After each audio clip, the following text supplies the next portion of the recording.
세계 3위 가상자산 거래소인 FTX가 파산 신청을 하면서 여파가 점점 확대되는 모습입니다.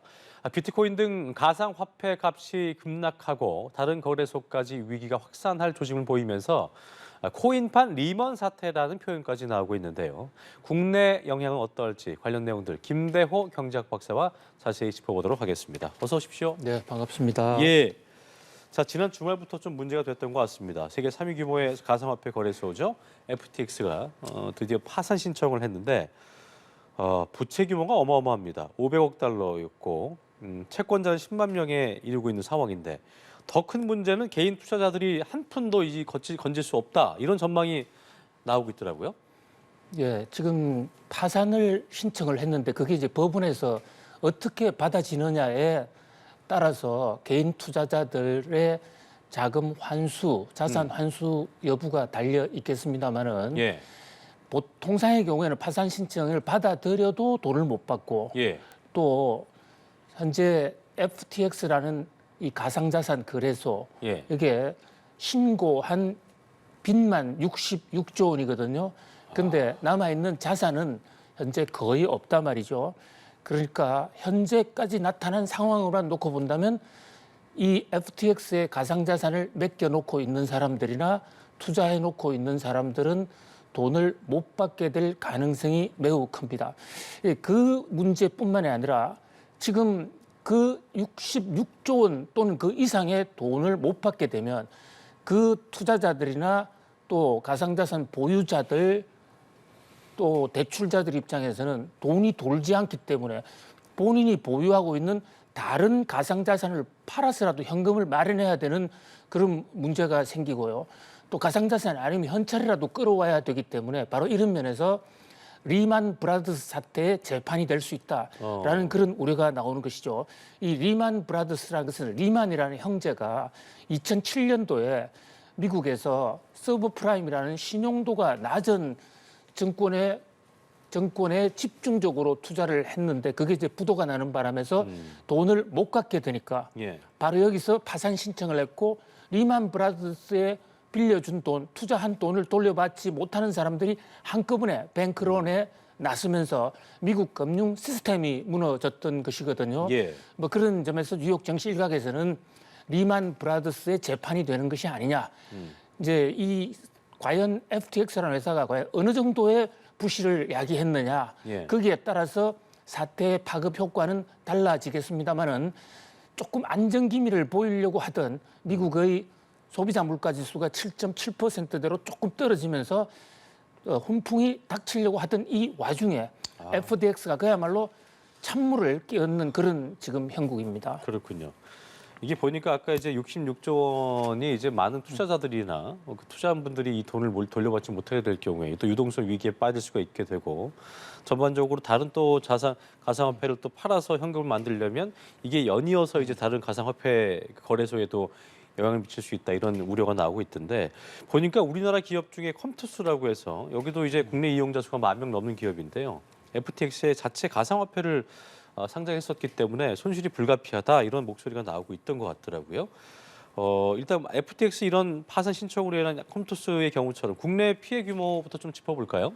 이제 현재 드러난 것만을 놓고 볼 때 전 세계적으로는 약 10만여 명의 피해자가 이제 고통을 받을 것으로 보이는데요.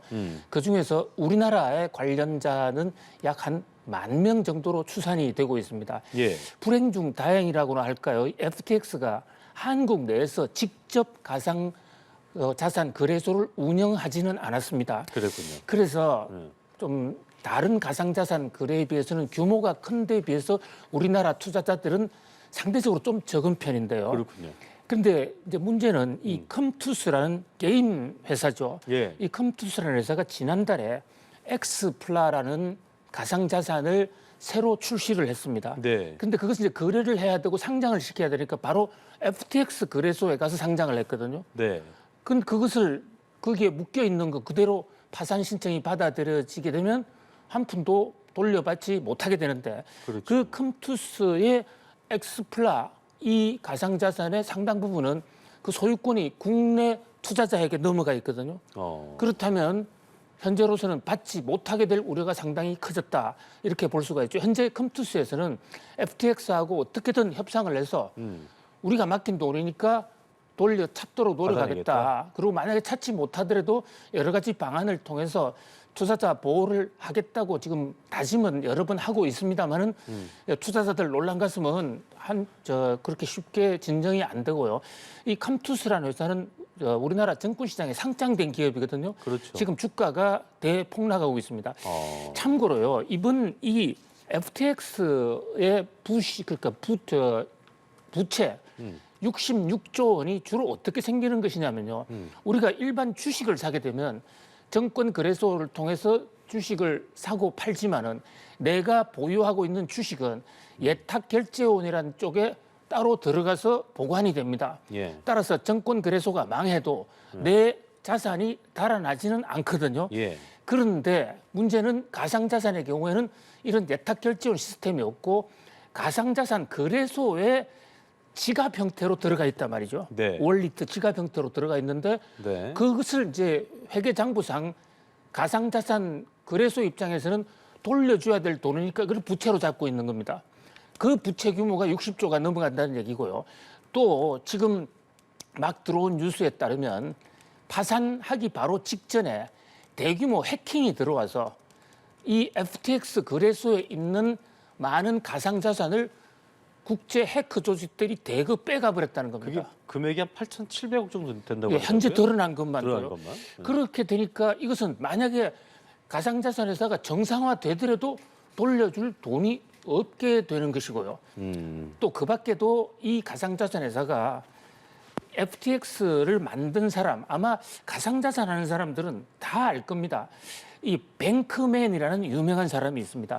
가상자산 업계에서는 거의 신적 존재입니다. 그렇죠. 뉴욕 증시의 워런 버핏이라는 얘기도 있고, 뭐 금융계의 JP 모간이다 하는 얘기도 그런 있고, 말도 있었죠. 나이 30인데 뭐 세계적인 이런 큰 일을 일구었죠. MIT 대학에서 수학과를 전공한 아주 젊고 혁신적인 어떤 오나였는데요. 이 양반이 거래소만 한 것이 아니라 알라메다라는 해치펀드를 같이 운영을 했습니다. 이번에 사건이 생긴 건 바로 거래소 때문이 아니고 알라메다라는 해치펀드에서 가상자산 투자를 했었는데 거기서 실패를 했거든요. 왜냐하면 요즘 가상자산 시세가 많이 떨어졌으니까요. 그까지는 누구나 있을 수 있는 일이지만 그 실패를 만회하기 위해서 자신의 영향력권에 있는 FTX라는 가상자산 거래소에 고객 돈을 그 돈을 끌어와서 손댄 거 아니에요? 그죠? 예, 끌어와서 알라메다에다가 돈을 돌려서 또 투자를 했는데 거기서 또 실수를 한 거거든요. 그러니까 FTX뿐만 아니라 알라메다 그리고 관련 회사 부실은 훨씬 더 클 것으로 지금 추정이 되고 있습니다. 그러니까 궁금한 사람들이 이제 궁금한 것이 66조 원을 이게 이 큰 업체에서 어디다 썼냐 이 얘기인데 지금 말씀하신 것처럼 본인들이 만든 또 하나의 기업에다가 고객 돈을 끌어다 갖다 썼는데 그걸 또 투자했는데 또 이게 폭락을 하면서 돈을 잃게 된 그런 상황이라는 말씀이신 거죠? 그렇습니다. 원래 알라메다가 FTX보다 먼저 존재했던 회사입니다. 네, 그랬군요. 이 가상화폐 신화를 만든 이 뱅크먼이라는 30대 청년 기업인 이 양반이 원래 알라메드라는 가상자산 투자 전문 해치펀드를 설립을 해서 비트코인에서 돈을 엄청나게 벌었습니다. 그렇죠. 그 돈으로 FTX라는 거래소를 만들어서 예. 형식적으로는 두 법인이 따로 운영이 되고 있었거든요. 그런데 이제 이번에 알라메다라는 해치펀드가 잘 안 되니까 사실상 자기가 오너로 있는 FTX의 고객 돈을 끌어다 쓴 것이죠. 이것은 레리 서머스 전 미국 재무장관 같은 경우는 중대한 범죄다. 그렇죠. 이래서 지금 미국 수사당국 바하마 수사당국도 수사도 하고 있고 연방거래소에서는 지금 파산 절차를 밟는 아주 지금 여러 가지 다급한 행동들이 지금 취해지고 있습니다. 이게 그 리먼 사태도 전 세계적인 글로벌 금융 위기를 불러왔었잖아요. 이게 이제 가상화폐를 또 안 하시는 분들 인구도 많기 때문에 이게 과연 뭐 리먼 사태 얘기하지만 그렇게까지 큰 파장을 미치게 될 것이냐. 그러니까 캐나다 연금이나 일본 소프트뱅크 같은 경우에는 FTX 투자금 조달 참여를 한다고도 얘기도 했고 이걸 그대로 좌시하지만은 않을 텐데 박사님 오실 때는 이 경제 입실 파급이 제일 중요해 보이거든요. 그렇습니다. 어떻게 예. 예상하세요? 지금 뭐 FTX라는 회사 또는 FTX의 모기업인 알라메다라는 회사가 망하느냐, 뭐 도산하느냐 이것은 거의 기정사실, 거의 재생이 어려울 것으로 보이는데요. 예. 그 자체로만 끝나면 이것은 뉴욕 증시의 큰 덩치, 세계 금융시장의 규모에 비해서 찻잔 속의 돌풍으로도 끝날 수가 있습니다. 네. 그런데 문제는 네. 여기에 투자한 사람들이 많이 물려있기 때문에 이를테면 일본의 손정희 우리 제일동포 하는 소프트뱅크 또 미국에서 가장 크다는 뉴욕 증시의 큰 손인 블랙락이라는 사모펀드가 있습니다. 그렇죠. 그다음에 캐나다는 아예 연금, 교육, 우리처럼 이제 국민연금 같은 그런 예, 개념인 거죠? 교육연금까지 들어가 있는 겁니다. 네. 그럼 그게 펑크가 나면 그 돈을 제때 못 주지 않습니까? 그러면 연쇄적으로 부도가 날 수가 있기 때문에 리만 브라더스 사태도 그렇게 해서 사태가 확대이 됐던 거거든요. 네, 네. 그리고 이제 특히 이 그 FTX 같은 가상화폐 같은 경우는 지금 연방 정부의 델라웨어 법원을 통해서 파산 신청을 했습니다만 현재 미국에 있는 법에는 가상화폐에 대해서 정부 지원금을 주는 제도가 없습니다.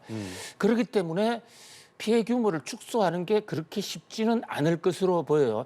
그러나 그럼에도 불구하고 2007년에 터졌던 리만 브라더스 사태는 서브프라임이라는 모기지를 가지고 전 금융기관에 다 팔은 것이거든요. 그러니까 지금 현재 나타나는 것만 놓고 볼 때 네.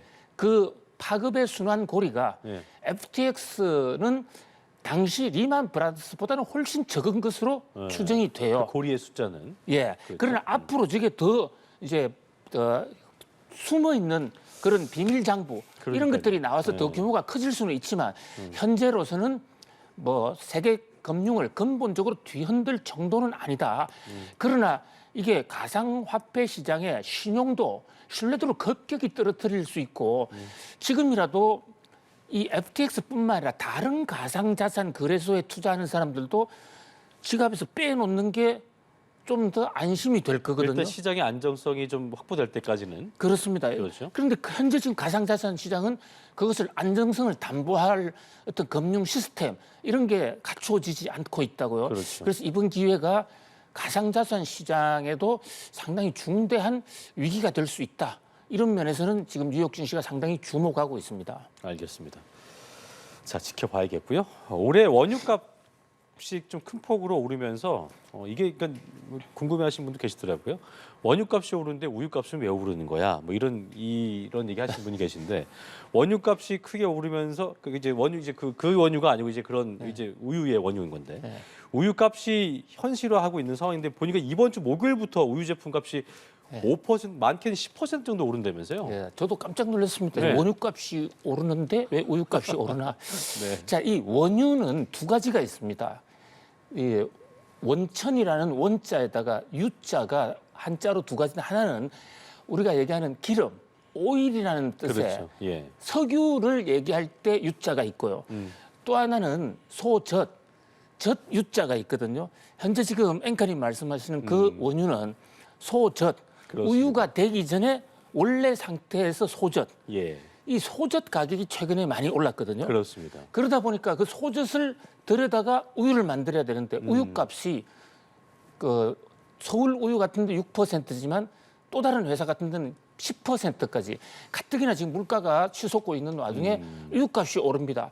우유는 지금 수요가 떨어지기 되기 때문에 또 뭐 경우에 따라서 어떤 사람들은 우유를 싫어하는 사람도 있을 수가 있는데 저 우유가 모든 빵, 가공식품에 들어가잖아요. 우유 안 들어가는 제품이 그러니까요. 없어요. 네. 그러니까 또 하나 물가가 오르느냐 해서 우유 대란이다 이렇게 지금 걱정들이 많습니다. 자, 흰우유값이 오르게 되면 지금 말씀하신 것처럼 아이스크림도 그렇고 빵도 그렇고 커피도 그렇고 우유 사용하는 제품 값은 연쇄적으로 다 오르게 되면서 이런 말도 나오잖아요. 밀크플레이션이다. 이런 얘기도 오히려 높아지고 있는 상황인데 어쨌든 연말 식품 물가도 그렇고 소비자 물가 좀 부담이 될 수 있는 부분일 수 있겠네요. 그렇죠? 그렇습니다. 우리나라 우유 가격이 전 세계 250개국 중에서 가격 높은 순으로 세계 한 5위 정도 됩니다. 그렇군요. 최근 2, 3년간 우유 가격 인상률로만 따지면 우리나라가 단연 세계 1위입니다. 예. 우유를 먹는 사람의 숫자는 줄어서 우유가 좀 잘 안 팔려요. 그런데도 우유 가격이 올라가는 이게 이상하지 않습니까? 그러니까요. 수요 공급 원리가 맞지 않은 거죠. 왜 그러냐? 바로 우리는 우유 가격 원가 연동제를 쓰고 있는데요. 생산지에서 원가가 올라가면 무조건 우유 가격을 올리도록 돼 있습니다. 예. 이게 10여 년 전에 그렇게 제도를 만들었거든요. 축산 농가 보호를 위해서요. 그러다 보니까 이제 치즈 같은 것도 그렇다 보니까 외국에서 수입할 수 있는 게 훨씬 싸니까 국내 치즈가 안 팔려요. 우유도 이래 될 우려가 있습니다.